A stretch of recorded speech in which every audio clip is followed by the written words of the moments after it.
है तब क्या होता है। अक्सर जब हम डॉक्टर के पास जाते हैं तो वो हमें कहता है कि ब्लड टेस्ट करवाइए या यूरिन टेस्ट करवाइए ताकि हमें आपकी बीमारी के बारे में पता चले। तो आइए अब एक ऐसे इंसान के साथ बातचीत करते हैं जो इसी किस्म की लेबोरेटरी चलाते हैं जहां पर ब्लड और यूरिन की टेस्टिंग होती है, जिसे हम पैथोलॉजी लैब कहते हैं। हमारे साथ डॉक्टर अनिल पिछड़ मौजूद हैं। बताइए डॉक्टर पिछड़, एक लेबोरेटरी चलाने का अनुभव आपका क्या रहा है? जब सेंटर खोला 2 महीने चले गए, 3 महीने चले गए, कोई पेशेंट नहीं आता था। अभी तो बाद में समझता है कि आप खोलने से कुछ नहीं होता है, आपको जाके सबको मिलना पड़ता है। सबको मतलब किसको? सब डॉक्टर्स को। पेशेंट्स तो वहीं से आने वाले हैं, तो वो सामने से पूछता है कि आप मेरे लिए क्या कर सकते हो करके। ऐसा होता है। हाँ, तो मतलब आपसे वो एक्चुअली कमीशन मांगते हैं। कमीशन मांगते। तो कितना परसेंटेज वो मांगते हैं? 40-50%। 40 से 50? यस। दोबारा मुझे बोली, मुझे यकीन नहीं। 40 से 50% जितना आपका कॉस्ट होता है उसका। कुछ नहीं करने का? कुछ नहीं करने का, वो लिख के देते हैं ना। वही तो सब कुछ है। लिख के देते हैं उसका। हाँ, तो गरीबों पे कितना असर होता है इसका? 50% तो रेट ही चल रहा है, तो 50% आप पकड़ लीजिए। मतलब आप डबल दे रहे हो, जितना आपको देना है उसका आप डबल दे रहे हो। बहुत सारे डॉक्टर्स जो हैं, पेशेंट्स को टेस्ट होता है, 1, 2 या 3 टेस्ट की जरूरत होती है, वो 12-15 टेस्ट करा लेते हैं। ये सही है? सही है।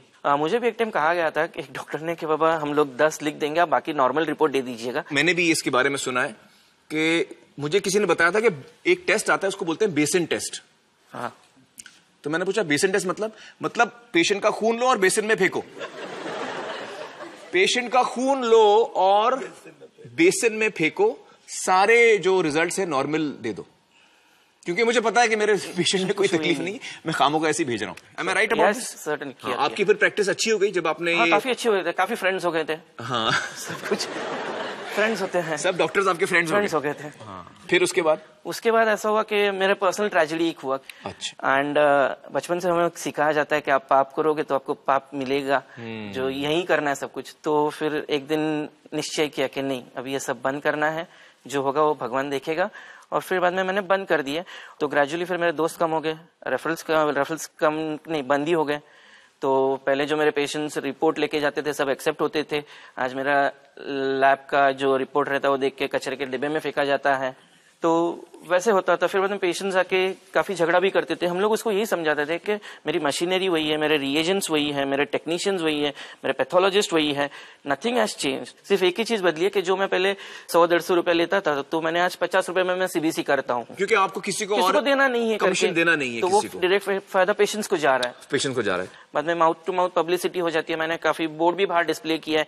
कोई लैब डिस्प्ले नहीं करता अपने रेट्स बेसिकली। आपने ये भी बोला बोर्ड पे कि मैं कट नहीं देता हूँ? मैंने मेरे रिसेप्शन के वहाँ लिखा है, मेरे पैम्पलेट्स के वहाँ, कि हमारे यहाँ किसी को कमीशन नहीं दिया जाता है करके। वाह, क्या बात। क्लियरली। अभी आपकी प्रैक्टिस अच्छी जा रही है, लोगों को भरोसा एक दफा हो गया है और वो आपके पास आ रहा है। आपका लैब टेस्टिंग कहाँ कराते हैं आप? सांता क्रूज ईस्ट में। Santa cruise east. तो मतलब आपका जो टेस्टिंग लैब है वो मेरे घर के काफी नजदीक है, और मैं आपका नंबर लेना चाहूंगा ताकि मेरी जितनी टेस्टिंग हो वो आपके लैब में हो।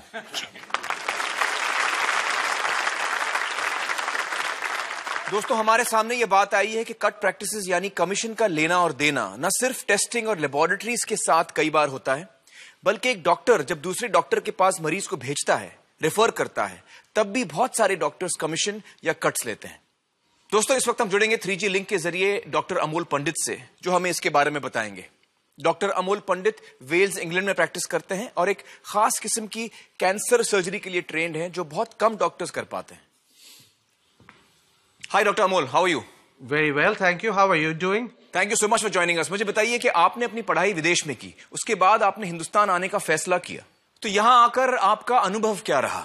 वहां आने के बाद पहले कुछ ही दिनों में बहुत निराशा हुई। जब मैं अपने कलीग से मिलने गया, जो मेरे साथ पढ़ने वाले डॉक्टर थे, उनको जब मैंने कहा मैं आया हूं और मैं इस तरह की सर्जरी यहाँ पे करना चाहता हूँ और अगर आपके पास पेशेंट हो तो प्लीज रेफर करिए, तो उन्होंने कहा कि हम तब तक नहीं रेफर कर पाएंगे जब तक आप हमें जो आप फीस चार्ज करोगे उसका परसेंटेज नहीं दोगे। तो कितना परसेंटेज मांगते थे आपसे ये डॉक्टर्स? 30 से 50% तक मांगते थे। तो ये तो बहुत शॉकिंग बात है जी। अच्छा, और बड़े अस्पतालों में आपका क्या अनुभव रहा? बड़े हॉस्पिटल में उनकी एक ही ऑब्जेक्टिव थी कि पेशेंट को आप इस तरह से उसकी डिजीज के बारे में बताएं कि वो इतना डर जाए कि वो सोच ना पाए और उनका सोच बदल जाए, उसके पहले आप उनको ऑपरेट करें ताकि जो रेवेन्यू है वो जल्दी से जल्दी मिल जाए। तो आपने ये बड़े अस्पतालों की डिमांड्स पूरी की और जो डॉक्टर्स आपसे कट मांग रहे थे उनको आपने परसेंटेज दिया?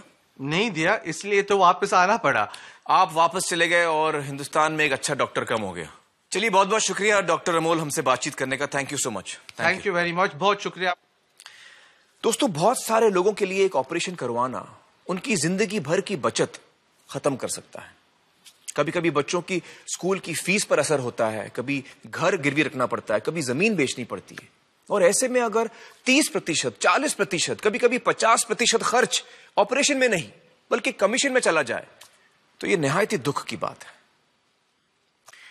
और सोचिए आपके क्या जज्बात होंगे अगर ऐसा ऑपरेशन कराने के बाद आपको यह पता चले कि आपको इस ऑपरेशन की जरूरत ही नहीं थी।